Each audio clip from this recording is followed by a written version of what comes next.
Microsoft office के अंदर mainly use होने वाले जो उसके 3 पार्ट हैं, जिनका नाम है MS Word, MS Excel, MS PowerPoint. MS Word, MS Excel और MS पावर पॉइंट, जिसमें से आपका MS वर्ड कंप्लीट हो चुका है और आज से आपका माइक्रोसॉफ्ट ऑफिस एक्सेल स्टार्ट होने जा रहा है। माइक्रोसॉफ्ट ऑफिस एक्सेल जो है वो डेटा फीडिंग और कैलकुलेशन से रिलेटेड वर्क करने के लिए इस्तेमाल होता है। जो माइक्रोसॉफ्ट ऑफिस एक्सेल है वो कैलकुलेशन से रिलेटेड और डेटा फीडिंग वर्क करने से रिलेटेड काम आता है। एक्सेल की मदद से हम marksheet, date sheet, attendance register, company का स्टॉक मेंटेन करना, सैलरी शीट बनाना, सैलरी स्लिप बनाना, प्रॉफिट एंड लॉस निकालना, बिलिंग वर्क करना, इस तरीके के काफ़ी सारे वर्क कर सकते हैं। तो सबसे पहले आज हम ये सीखते हैं कि एक्सेल को ओपन किस तरीके से किया जाता है। एक्सेल को ओपन करने के लिए यहाँ से ऐसे जाएंगे, पहले स्टार्ट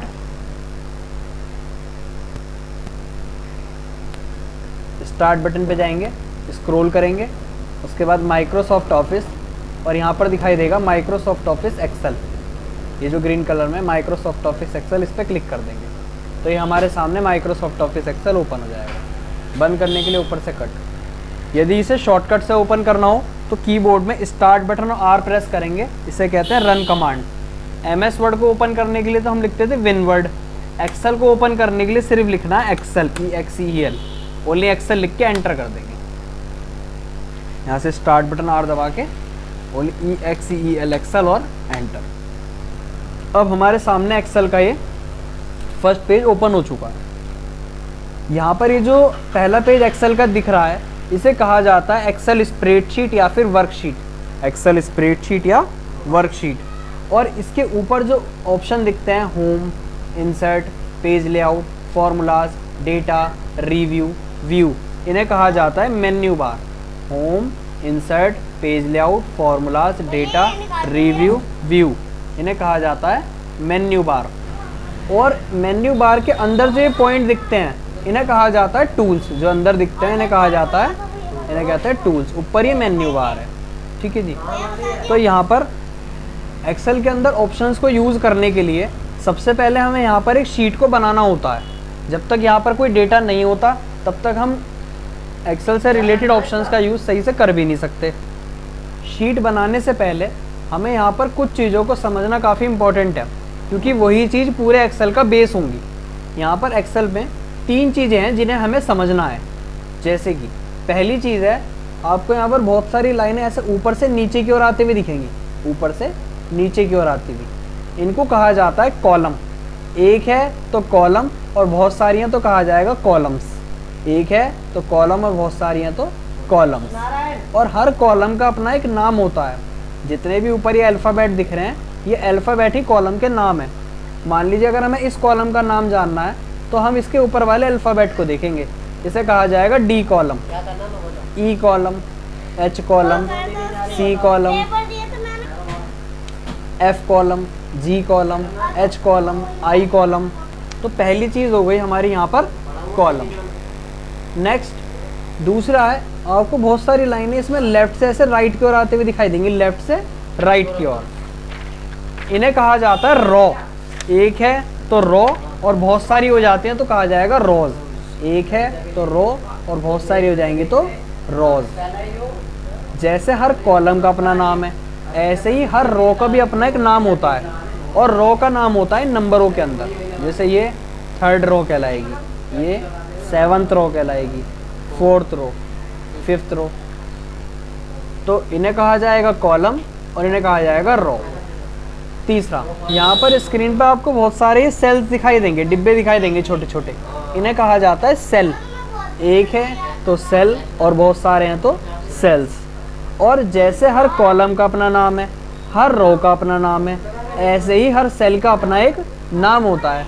बट एक सेल बनता किस तरीके से है, एक कॉलम और रो का जो सेंटर पॉइंट होता है ना उसे कहा जाता है सेल। कॉलम और रो का जो सेंटर पॉइंट है उसे कहा जाता है सेल।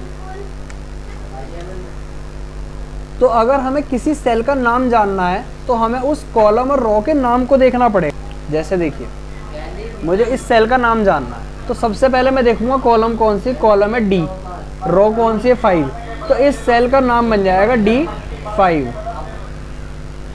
जैसे यहाँ क्लिक करा F8, ये है B5, D4, B9।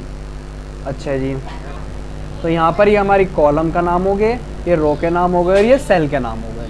तो ये तीन चीज़ हमारी काफ़ी इंपॉर्टेंट थी। अब ये जान लेते हैं कि ये कॉलम, रो और सेल होते कितने कितने हैं। अगर इन कॉलम्स को देखा जाए तो ये कॉलम ऐसा नहीं है कि जेड के बाद ख़त्म हो जाएंगी, ये जेड के बाद भी A B, A C, B A, B C, B D, फिर डी ए, इस तरीके से एंड तक चलती चली जाती हैं। अगर एंड तक जाके देखना है तो यहाँ पर कीबोर्ड में कंट्रोल प्रेस करके और यहाँ पर लास्ट एरो की प्रेस कर देंगे, सबसे एंड में आ जाएंगे। कंट्रोल प्रेस करके जो एरो की स्टार्टिंग दबा देंगे तो शुरू में, कंट्रोल दबा के लास्ट दबा देंगे सबसे एंड में। अगर इन्हें नंबरों में बात करें तो टोटल जो ये कॉलम है ये है 16,384 कॉलम, 16,384 कॉलम होती है टोटल। बात करें इन रोज़ की तो ये रोज़ जो है 100, 200, 1000 तक ख़त्म नहीं होती, ये लाखों में होती है। कितनी? तो ये टोटल रोज़ हैं 10,48,576 रोज़।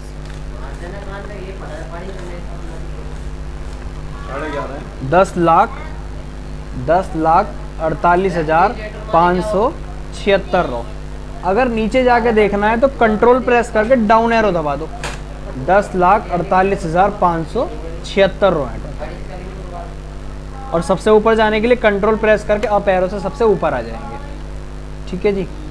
बात करें इन सेल्स की तो ये सेल कितने हैं, तो टोटल सेल हैं 17 अरब 17 करोड़ 98,69,184 सेल।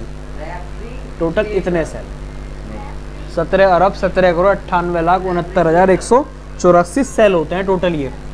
तो ये बहुत बड़ी शीट है और ये तो शीट 1 है। ऐसी एक्सेल पे 3 शीट मिलती हैं, शीट 1, शीट 2 और शीट 3।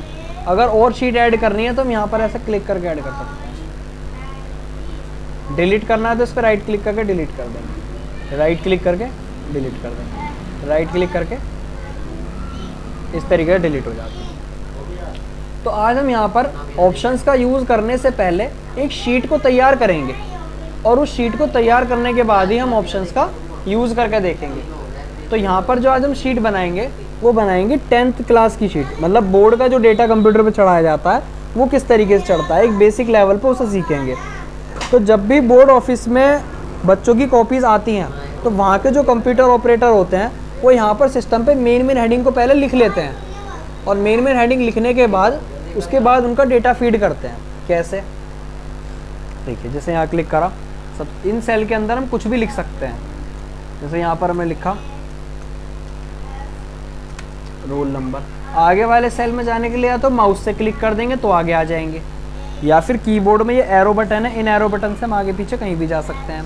या ये बटन है टैब, टैब को दबाने से आगे और शिफ्ट दबा के टैब से पीछे, टैब से आगे और शिफ्ट टैब से पीछे।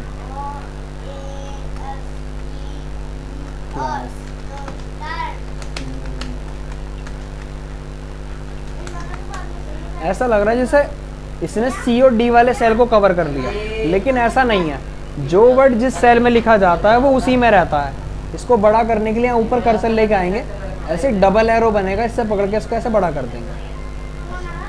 Roll number, class, name of student. अब यहाँ पर कंटिन्यू सारे सब्जेक्ट लिख देंगे, जैसे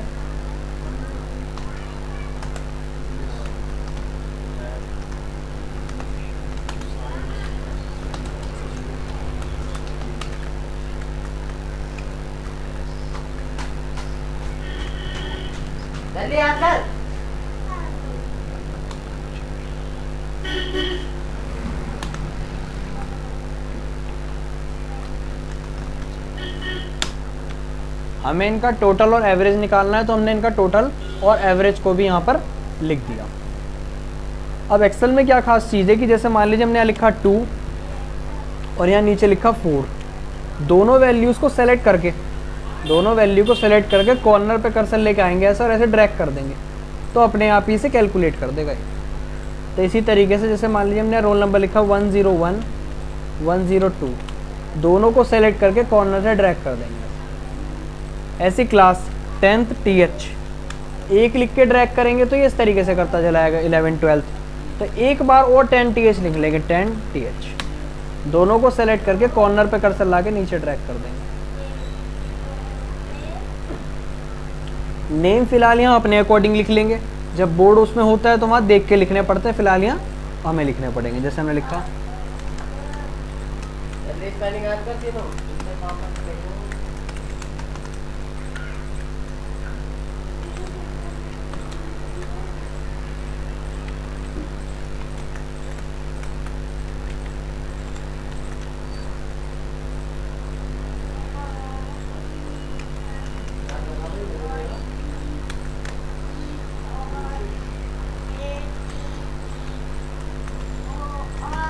इस तरीके से यहाँ पर हम बच्चों के नाम लिख लेंगे। अब सब्जेक्टों के नंबर यहाँ पर वहाँ कॉपी में देख के चढ़ाने पड़ेंगे, यहाँ पर आपको डायरेक्ट ही फिलहाल ऐसे ही चढ़ा देने, जो भी नंबर बच्चों को मिले होंगे नंबर हम यहाँ जल्दी जल्दी चढ़ा देंगे। ठीक है जी, तो यहाँ पर हमने सही बच्चों के सब्जेक्टों के नंबर लिख लिए।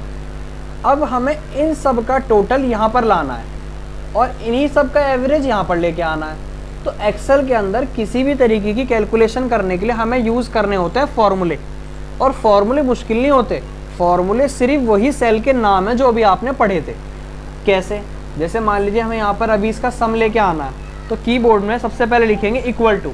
बिना इक्वल टू लगाए एक्सेल के अंदर कोई फॉर्मूला काम नहीं करेगा, तो इसलिए इक्वल टू लगाना कंपलसरी है। इक्वल टू सम, शिफ्ट के साथ ऐसे करेंगे, bracket start, equal to sum bracket start, equal to sum bracket start.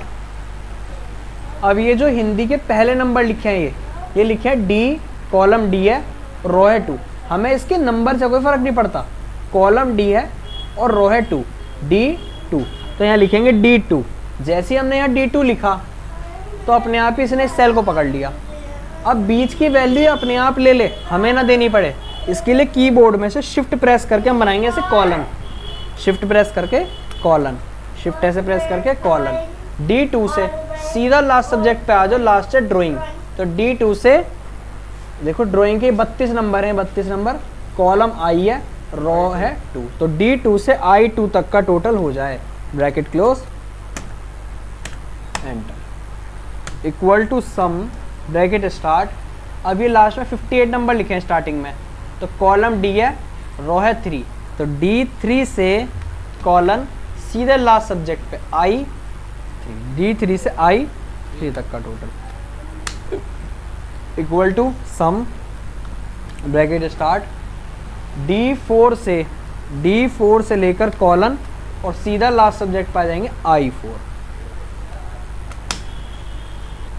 ऐसी ही हमें एवरेज लेके आना है, तो एवरेज लाने के लिए सेम ऐसे लिखेंगे, इक्वल टू, अब की बार सम की जगह लिखेंगे average, equal to average bracket start, equal to average bracket start, D2 से स्टार्टिंग वाला सेल और सीधा लास्ट सब्जेक्ट वाले पे, मतलब I2 तक, T2 से I2 तक, ब्रैकेट क्लोज, एंटर। एक सेकंड में mistake, equal to average bracket start, D2 से कॉलन I2 तक,